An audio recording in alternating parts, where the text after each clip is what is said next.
नमस्कार मित्रों, जय हिंद, वंदे मातरम। कैसे हैं आप सब? मैं सत्य प्रकाश पुनः आप सबों का चाणक्य ट्यूटोरियल पर हार्दिक अभिनंदन करता हूं। प्रिय मित्रों, बहुत दिन हो गए थे और कोई भी कक्षा आपकी नहीं आई थी। आज हम शुरू कर रहे हैं इंटरनेशनल डेटलाइन अर्थात अंतरराष्ट्रीय तिथि रेखा।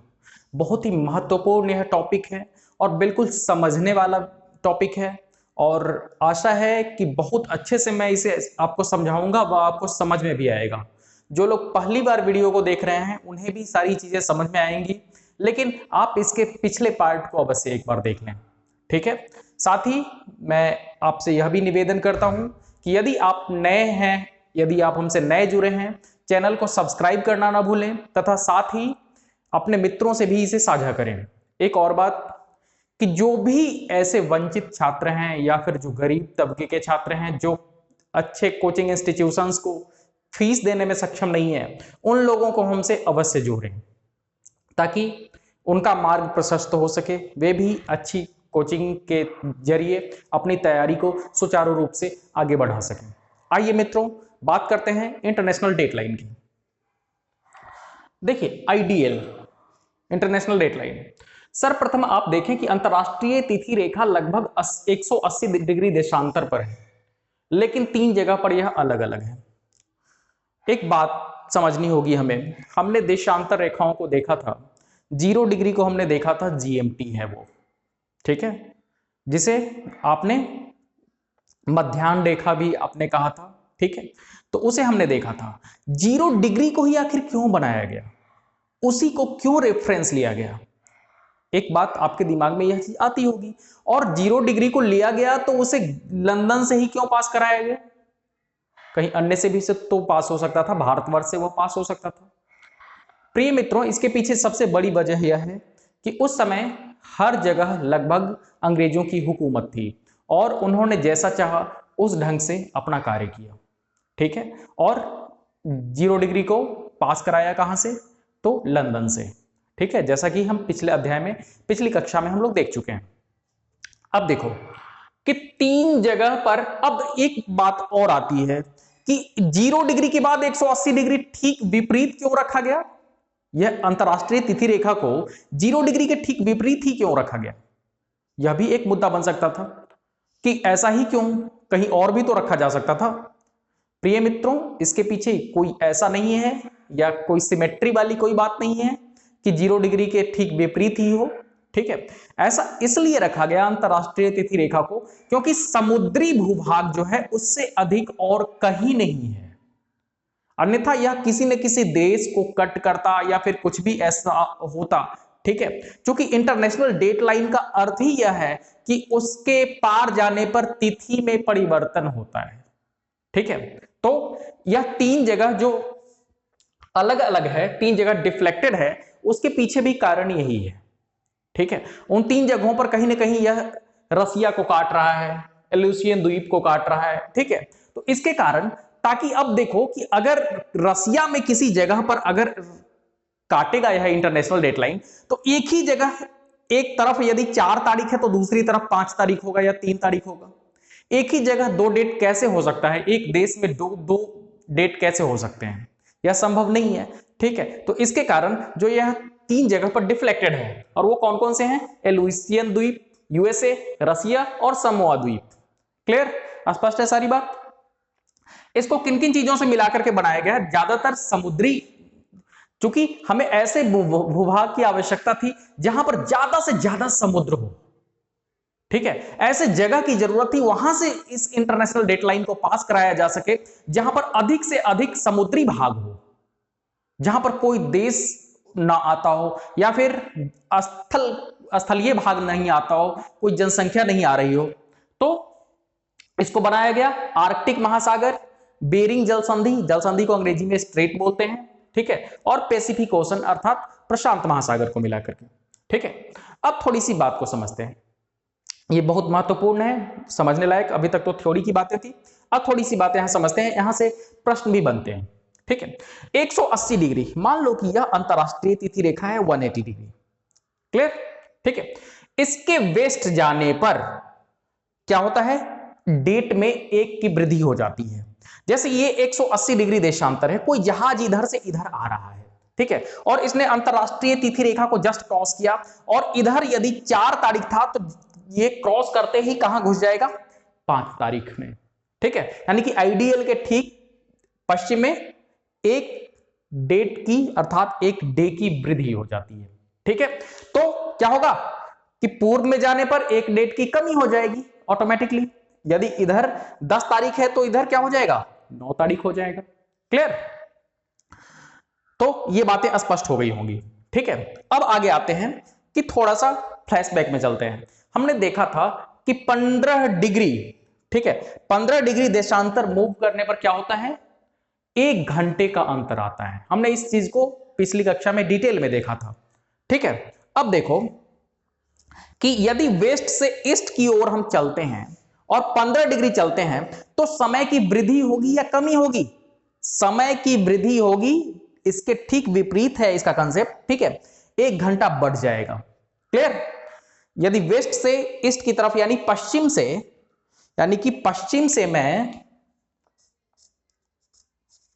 मैं पूर्व की तरफ चलूं, पश्चिम से पूर्व की ओर चलूं, ठीक है, तो समय में क्या होती है, वृद्धि होती है, और हर 15 डिग्री पर 1 घंटे का अंतर होता है।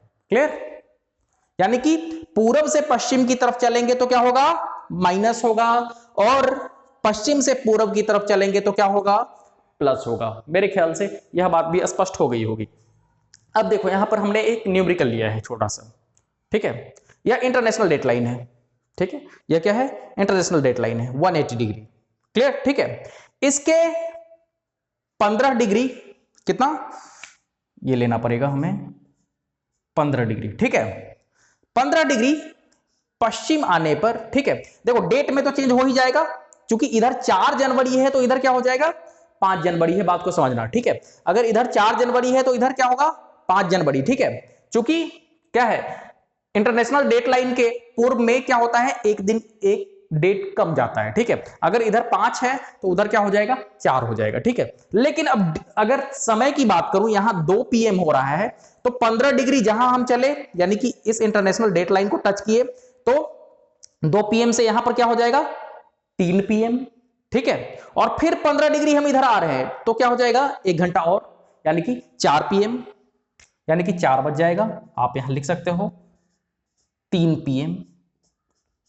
क्लियर? समझ में आई बात सारी, ठीक है। तो इस चीज को आप समझ गए होंगे, ठीक है। 165 डिग्री वेस्ट, 165 डिग्री ईस्ट, ठीक है, 15 डिग्री पीछे जाने पर 1 घंटा समय यहां पर कम हो गया, ठीक है, यहां 3 बज रहा है, यहां क्या हो रहा है 2 बज रहा है, ठीक है। लेकिन जहां इसके दाएं गए तो 1 घंटा बढ़ गया फिर से और 4 बज गए। अब समझना थोड़ी सी बात भारत के मानक समय यानी कि इंडियन स्टैंडर्ड टाइम को, ठीक है। अब देखो यह भारत का नक्शा है, जैसा हो पाया बन पाया मैंने बनाया, ठीक है, बहुत अच्छा बना लेता था, लेकिन आजकल जो है प्रैक्टिस छुटी हुई है जिसके कारण।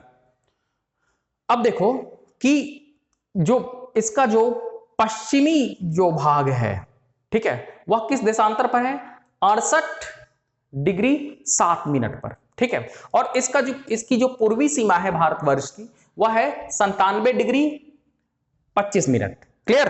स्पष्ट है सारी बात?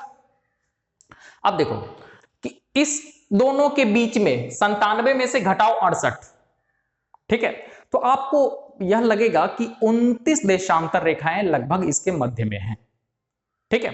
तो लगभग 29 देशांतर रेखाओं से आप कह सकते हैं इसका जो सीमा विस्तार है वह 29 देशांतर रेखाओं के बराबर है लगभग।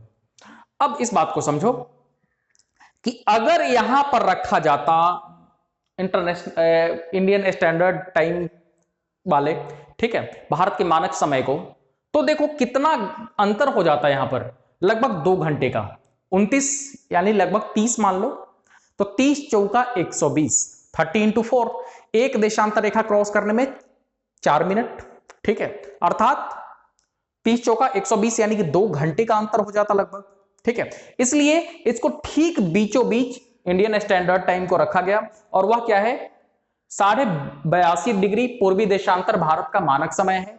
यह इलाहाबाद के पास नैनी कभी ऑप्शन में देता है तो कभी मिर्जापुर देता है, मिर्जापुर से निकलता है, यह जीएमटी से कितना आगे है? 5.5 घंटा आगे है।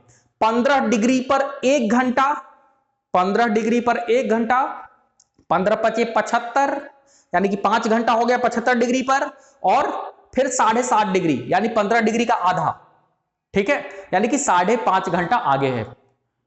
पिछली कक्षा में मैंने डिटेल में आपको समझाया था, ठीक है। तो आपको बस ये याद रखना है कि यह जीएमटी से कितना आगे है। जीएमटी कहां से गुजरता है? लंदन से गुजरता है, उससे कितना आगे है? यह 5.5 घंटा आगे है। स्पष्ट है सारी बात?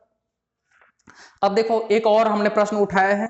कोशिश तो यह थी कि अधिक प्रश्न उठा सकूं, लेकिन जगह कम है जिसके कारण। अब देखो यहां प्रश्न दे रखा है कि 135 डिग्री पश्चिमी देशांतर वेस्ट लॉन्गिट्यूड पर यदि संडे 9 PM बज रहा है, ठीक है, दिन भी दे रखा है, क्या है? संडे है, और 9 बज रहा है रात्रि के, तो आईएसटी इंडियन स्टैंडर्ड टाइम में क्या समय होगा? अब देखो कि 135 डिग्री का अर्थ क्या हुआ? 135 डिग्री वेस्ट लॉन्गिट्यूड का क्या अर्थ हुआ? कि 0 डिग्री से कितना पीछे? 9 घंटा पीछे, है ना? 9 घंटा पीछे हुआ, ठीक है। अब क्या पूछ रहा है हमसे कि इंडियन स्टैंडर्ड टाइम में इसका क्या समय होगा, ठीक है। तो इंडियन स्टैंडर्ड टाइम 0 डिग्री से कितना आगे है? 82.5 डिग्री। 82.5 डिग्री का अर्थ कितना हुआ? 5.5 घंटा। यहां 135 डिग्री का क्या अर्थ हुआ? 9 घंटा। 15 नामा 135, 0 डिग्री से 9 घंटा पीछे, ठीक है, और यह 0 डिग्री से 5.5 घंटा आगे। तो कुल हम जोड़ देंगे 9 5 14, 14 14.5 घंटा आगे होगा इंडियन स्टैंडर्ड टाइम का। क्लियर? ठीक है, यानी कि अब 14.5 घंटा अगर हम जोड़ेंगे तो क्या बन जाएगा हमारा? 9 में 14.5 जोड़ो, 9 PM से सुबह के 9 AM हो जाएंगे ना 12 घंटा जोड़ने पर, ठीक है, और उसके बाद 2 घंटा और जोड़ दो, ठीक है, 2.5 घंटा, तो कितना हो जाएगा? 11:30 AM। और डेट भी चेंज हो जाएगा। डेट क्यों चेंज हो जाएगा? क्योंकि 9 PM के बाद 12 AM पर क्या हो जाएगा? डेट में चेंज आएगा, यानी कि रात 12 AM पर डेट भी बदलेगा और 11:30 AM मंडे हो रहा होगा वहां पर, ठीक है। तो मेरे ख्याल से ये सारी बातें स्पष्ट होंगी। मित्रों, अपने मित्रों से इसे साझा करना ना भूलें, तथा साथ ही आप भी यदि आप नए हैं तो चैनल को सब्सक्राइब करें, तथा बेल आइकन पर क्लिक कर ऑल करें, ताकि आपको मेरे वीडियोस आपको समय समय से मिलते रहें, ठीक है। मिलता हूं फिर नेक्स्ट वीडियो में। अपने अपने घरों में रहिए, सुरक्षित रहिए। जय हिंद, वंदे मातरम।